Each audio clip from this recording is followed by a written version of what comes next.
اعوذ باللہ من الشیطان الرجیم بسم اللہ الرحمن الرحیم رب اشرح لی صدری ویسر لی امری واحلل عقدۃ من لسانی یفقہوا قولی رب زدنی علما۔ قرآن پاک کا دوسرا رکوع اصل میں سورہ بقرہ کا پہلا رکوع ہے جو 7 آیات مبارکہ پر مشتمل ایک مکمل مضمون پیش کر رہا ہے۔ میں نے اس رکوع کو ڈیوائن انسٹرکشنز یعنی ربانی ہدایات کا نام دیا ہے، کیونکہ اللہ رب العزت اپنے بندوں کی ہدایت کے لیے کچھ مخصوص ربانی ہدایات فرما رہے ہیں۔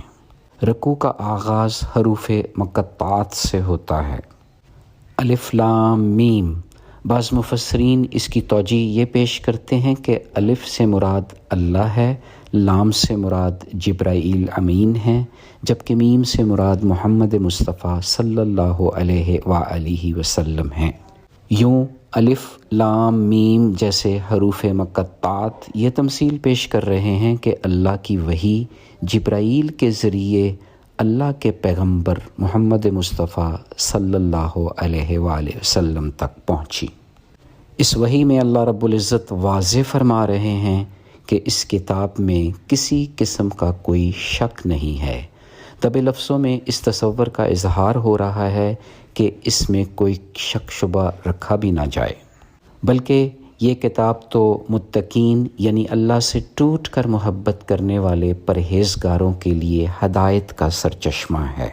حضرت عمر فاروق رضی اللہ تعالیٰ عنہ سے تقویٰ کے متعلق پوچھا گیا تو انہوں نے کہا، جس طرح کانٹے دار راستہ سے انسان اپنا دامن اور بدن بچا کر چلتا ہے، اسی طرح گناہوں سے دل اور اعضاء کو بچا کر چلنا تقویٰ ہے۔ رکوع واضح کر رہا ہے کہ اپنے رب کی طرف سے راہ راست پر رہنے والے اور فلاح پانے والے وہی لوگ ہیں جو 6 ڈیوائن انسٹرکشنز یعنی ہدایات ربانی پر عمل پیرا ہوں گے، یعنی جو غیب پر ایمان لاتے ہیں، نماز قائم کرتے ہیں، رب کے دیے ہوئے رزق میں سے خرچ کرتے ہیں، قرآن پر ایمان لاتے ہیں اور باقی دوسری آسمانی کتابوں پر بھی ایمان لاتے ہیں اور آخرت پر بھی یقین رکھتے ہیں۔ رکوع سے یہ بھی واضح ہو گیا کہ وہ افراد جنہوں نے ان 6 ربوبی ہدایات کو ماننے سے انکار کیا وہ کافر ٹھہرے۔ ان کو ڈرانا نہ ڈرانا برابر ہے، کیونکہ وہ کسی بھی صورت حق کو نہیں مانیں گے، کیونکہ باری تعالیٰ نے ان کے دلوں میں اور ان کے کانوں پر مہر لگا دی ہے، ان کی آنکھوں پر پردہ ڈال دیا ہے، ان کے لیے سخت ترین عذاب ہے۔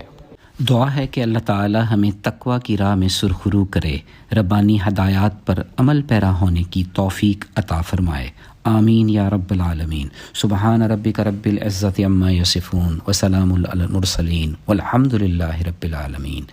فی امان اللہ، اللہ حافظ۔